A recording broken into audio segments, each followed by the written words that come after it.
All right, so I'm Christopher Hine. We're talking this week about Haragi, which literally translates as belly power, but it's kind of just a blanket term that we use for making good alignments and proper ways to use the body that seem very strong, sometimes deceptively strong, and that's why sometimes these techniques can be used to deceive people into thinking you got special powers. But in truth, they're just principles that we can use in lots of different ways.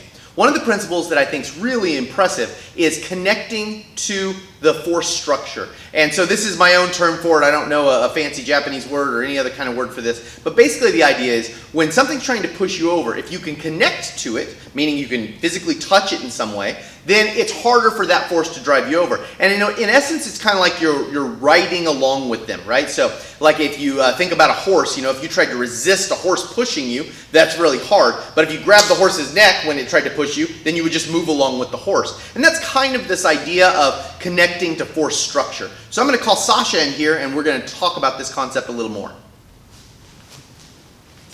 Okay, Sasha, so we're going to talk about connecting to force structure here. I'm going to just push you over right now. So I want you to resist me, stand square like that. So Sasha's not going to have an advantage by pushing a foot back. She's going to stand square, and I'm going to try to push her over. All right, so I weigh 200 pounds. Sasha weighs 100 pounds. Not very difficult to do. Now we're going to have Sasha connect to the structure that's pushing her. So as I put my hands on Sasha's shoulders, Sasha is going to touch underneath my elbows like this. And as I begin to drive into Sasha, she's going to connect to me. So meaning when I'm trying to push Sasha over, I'm actually kind of trying to push myself over like this. Two things are actually happening in one. One is that her center is actually being driven a little lower than my center. As she connects and pushes into my elbows like this, what's happening is she's kind of lifting me up a little bit while she's pushing herself down at the same time. The other thing is she's distracting the force that I'm putting into her. While I'm trying to push into her, the force is being distracted up. So I can really start to push into her here, and it's much harder for me because she's connected to the structure of my body. Another way to show this, and is common in Greco-Roman wrestling, is a grapevine.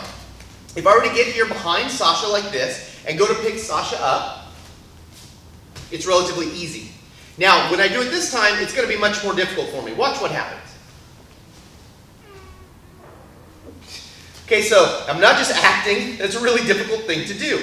Now, the reason is because what Sasha did was she's wrapping her leg around and hooking behind my leg like this. And so when I go to lift her, she's connected to the structure that's providing force. So as I go to lift up, Sasha's using her leg strength and her core against me, and she got way harder to lift up.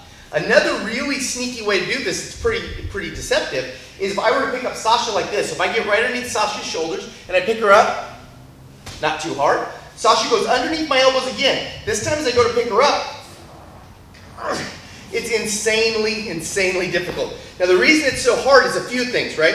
One thing is Sasha's forcing me to have a long lever. If I can get in like this, notice how close my hands are to the fulcrum of my shoulders. When Sasha puts her hands under my elbows, it's hard for me to get my hands in that close. So she's giving me a long lever. Second thing she's doing is she's connecting to the structure that's providing force. So she's actually connecting herself to me. So as I'm trying to lift, I'm actually kind of pushing against myself. So it's distracting a ton of the force that's going into her back into me. So by connecting to the structure like this, we can do a whole lot of impressive things.